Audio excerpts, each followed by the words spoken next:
नाशिकमध्ये ठाकरे सेनेला मोठं खिंडार पडलंय। येवल्याचे माजी आमदार मारोतराव पवारांनी राष्ट्रवादीत प्रवेश केलाय। मारोतराव पवारांसह पुतणे संभाजी पवार देखील राष्ट्रवादीत गेलेले आहेत। विधानसभा निवडणुकीत दोनदा मंत्री छगन भुजबळ यांच्या विरोधात संभाजी पवार यांनी निवडणूक लढवली होती। राज्यात शिवसेना उद्धव बाळासाहेब ठाकरे पक्षाची गळती सुरूच असून आता नाशिकच्या येवल्यात माजी आमदार मारोतराव पवार यांच्यासह शिवसेनेचे सहसंपर्क प्रमुख संभाजी पवार या काका पुतण्यांनी मंत्री छगन भुजबळ यांच्या सूचनेनुसार उपमुख्यमंत्री अजित पवार यांच्या उपस्थितीत मुंबई इथे राष्ट्रवादीत प्रवेश करण्याचा निर्णय घेतला।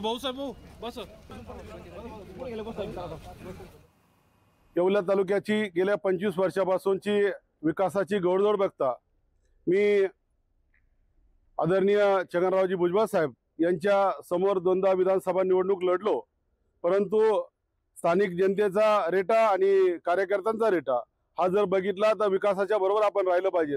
म्हणून माझे काका आदरणीय मारुतरावजी पवार साहेब आणि यांनी अजितदादा पवार साहेब आणि भुजबळ साहेब समीर भाऊ यांच्याशी चर्चा केल्यानंतर आज मी हा प्रवेश अजितदादा पवार गटात निश्चित केलेला आहे।